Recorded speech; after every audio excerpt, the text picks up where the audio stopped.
Bonjour à tous, j'espère que vous allez bien.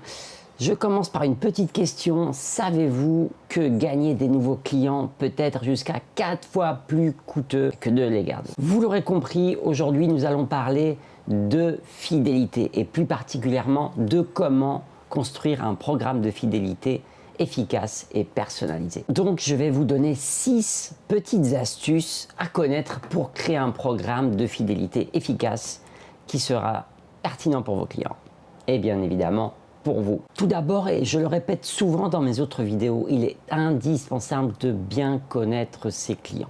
Si vous ne connaissez pas bien vos clients, vous allez passer forcément à travers leurs besoins et leurs attentes.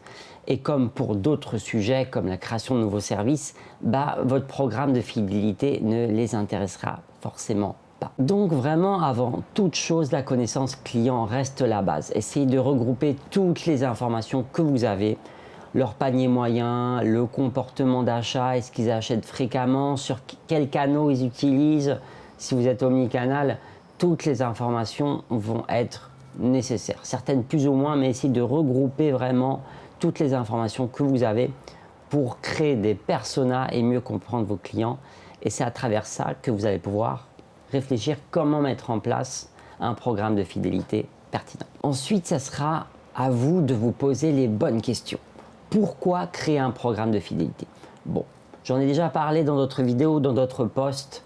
La fidélité est aujourd'hui indispensable pour se démarquer des clients, pour capter les clients, pour les inciter à dépenser plus, etc.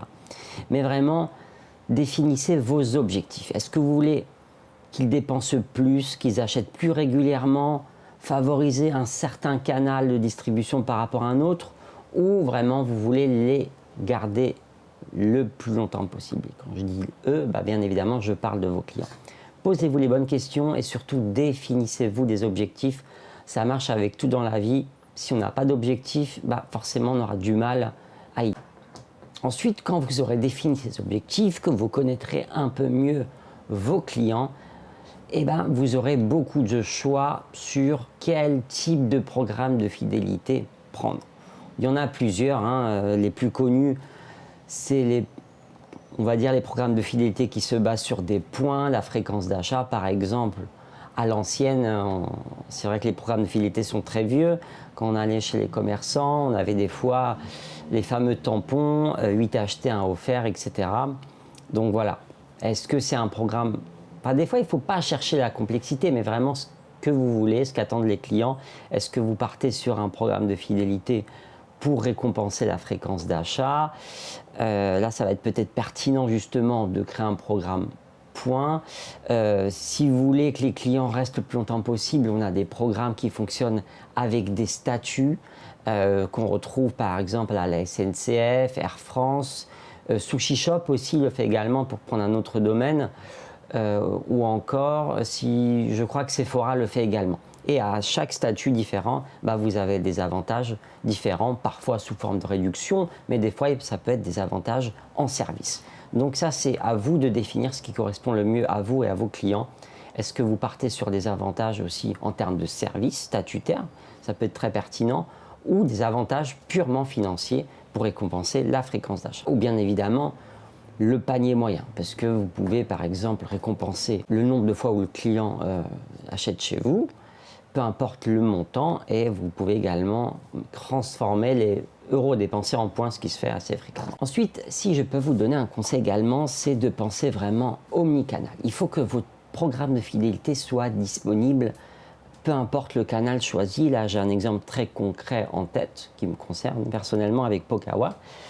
Par exemple, Pokawa, vous avez un programme de fidélité qui récompense vos achats en fonction des sommes que vous dépensez, donc ce qui est super classique. Par contre, si je commande sur place, je ne peux pas cumuler les points, alors que si je commande sur l'application, ça fonctionne. Donc vous voyez, il y a déjà une sorte de divergence qui n'est pas forcément justifiée côté client. Donc pensez vraiment à ce que le programme de fidélité puisse être alimenté, peu importe le canal choisi par le client. Ensuite, dernière petite astuce que je peux vous donner, on parle à d'autres choses, c'est dépasser uniquement le transactionnel. Qu'est-ce que je veux dire par là? C'est que vous pouvez récompenser, et c'est ce que je disais dans le post sur Decathlon, que vous pouvez retrouver sur LinkedIn, ou Instagram. Essayez d'offrir des avantages, pas seulement lorsque le client achète chez vous. Vous pouvez par exemple récompenser les avis laissés, parce que les avis laissés, forcément, ça anime la communauté et c'est la meilleure promotion pour vos produits ou services. Donc pensez à récompenser les clients pour ce genre de choses, pour des interactions sur les réseaux sociaux, créer des jeux concours, voilà. Utilisez le programme de fidélité également comme outil d'animation, pas uniquement comme un simple outil transactionnel. Et ensuite, là, c'est mon côté qualiticien qui va parler, mesurer les résultats. Toujours une logique d'amélioration continue, vous connaissez, j'imagine. Voilà, mesurer les résultats, regardez si le panier moyen a évolué, si le taux de rétention a évolué, si vous avez gagné plus de clients, si le Customer Life Value a progressé. Voilà, regardez vraiment, créez des indicateurs pertinents, analysez-les avec recul et regardez si les actions que vous avez menées sont efficaces, auquel cas continuez, sinon ajustez. Donc vous voyez, hein, c'est vraiment comme une relation, en prenant le côté pragmatique, il faut animer pour faire durer la flamme. Belle conclusion, n'est-ce pas? J'espère que cette vidéo vous a plu, surtout si vous avez des questions, des réactions, n'hésitez pas à les poster en commentaire, likez, partagez, ça fait toujours énormément plaisir. Et je vous retrouve la semaine prochaine pour une nouvelle vidéo. Bonne semaine à tous.